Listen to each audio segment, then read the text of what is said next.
Turning now to Brazil, where police have charged Ryan Lochte with false reporting of a crime. The U.S. Olympic swimmer had said he and 3 teammates were robbed at gunpoint during the Olympics. But authorities say security guards confronted the swimmers at a gas station after at least one of them vandalized it. Lochte later apologized and said he exaggerated the story.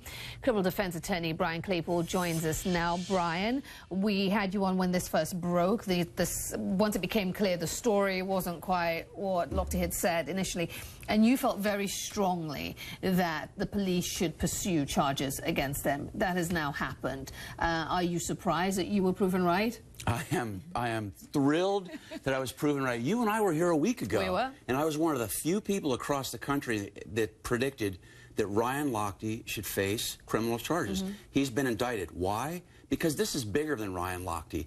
The Brazil government felt like they were sucker punched by his lie during this investigation.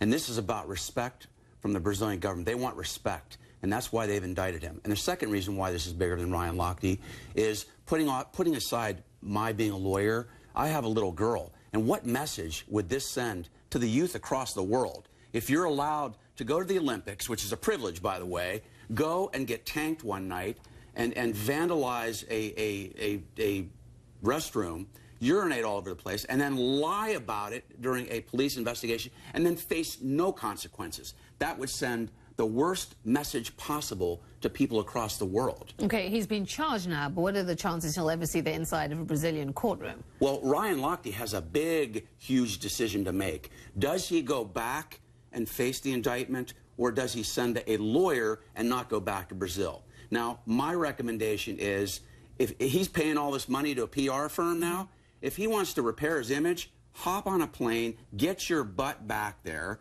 face this judge, apologize, and likely, Aisha, he would probably only face paying a fine. Now, if he just sends a lawyer out to Brazil, doesn't show up, that's going to be another slap in the face to the Brazilian government. And by the way, the Brazilian government could then, at that point, try him in what's called absentia, which means he's not there. Then he can get a conviction. Okay, well, maybe he never goes to jail, but guess what? He can forget about ever swimming again in any Olympics if he's convicted. You say that, and this is a serious matter, but not everyone sees it as such. I mean, I would assume that the likes of the Pine Brothers cough drops, who have just signed him on. Thrilled you brought that up. You know, you know what their motto is for him? Speaking of messaging, not everyone's running away from Lochte. Well, it's unbelievable, and the motto of Pine Brothers is, it's a throat lozenge company. Forgive your throat. I'm surprised Ryan didn't align himself with maybe a heart medication to forgive his heart, maybe.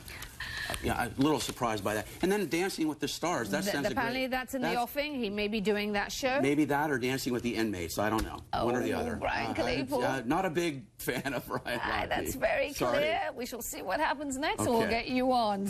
All right. Thank you, Aisha. Brian, thank you. You bet. Thanks for having me.